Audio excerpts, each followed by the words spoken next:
I would like to say that even though the United Nations has facilitated this process, the Sustainable Development Goals has been signed by every national state, and this belongs now to the people. So it's up to us if we are actually able to implement these goals or not.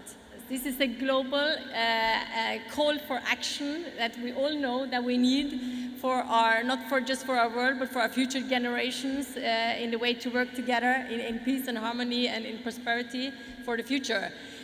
I want to say that we have for the first time, we also know in the previous life we had the Millennium Development Goals, we have now the SDGs. It's the first time we have a special goal for the world on cities. And I think this is very important to say, that we have an SDG 11, it's about our sustainable cities and communities, and that's actually for the future where most of us is going to live. So how we're set up is that the United Nations now is working, as you know, United Nations has been very much focused on national state. We are now refocusing a lot also on cities. So there's a lot of cities program coming up now within the United Nations. And this is also a fantastic way to work very much closer with the private sector. And that's why also the fantastic link here today and bringing in us here, that also the private sector understands and can work with us very concretely on implementing the SDGs.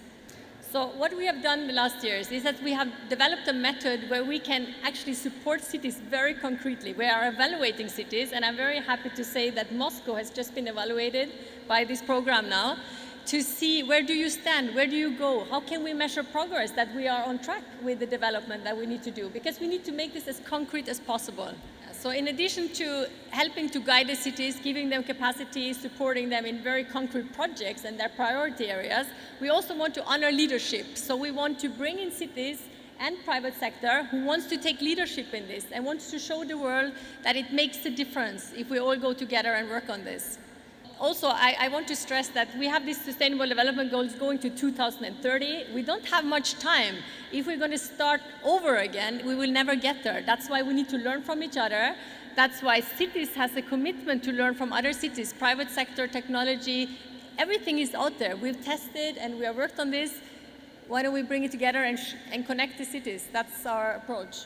One of the biggest issues is mobility, and this is why when we do an evaluation of a city, this is what comes out. What do we do with the urban transportation, with the mobility? How can we get solutions, like you see here today, in electromobility, renewable energy, innovative solutions that we can target the mobility?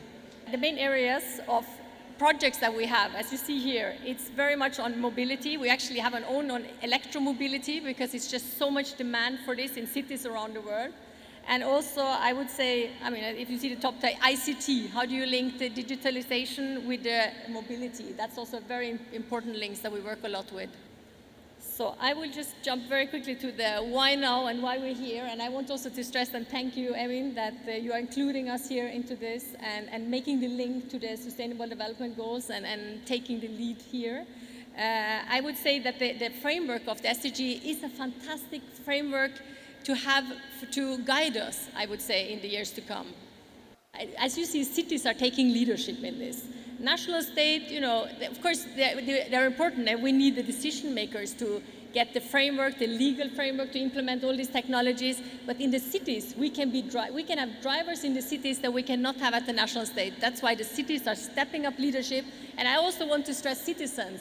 Don't underestimate the citizens' need and wanting to live in an environmentally sustainable world. I also want to say it's a total momentum to work with the United Nations just now, since we are localizing, I will say, the whole programming of the UN.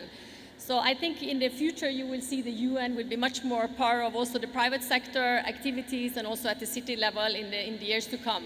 We have, as I mentioned quickly, 2 big programs that we are running and doing all these activities. It's the United Smart Cities that we have now a range of cities all over the globe, and also now the SDG Cities Leadership Platform, where we are bringing in the best leaders in the world on cities. So I just want to end by saying I'm very pleased to be here. I'm looking forward to cooperate with you. A lot of the partner companies you already have here are already part of our program worldwide, so I'm happy also to do more here in the country together. Thank you very much.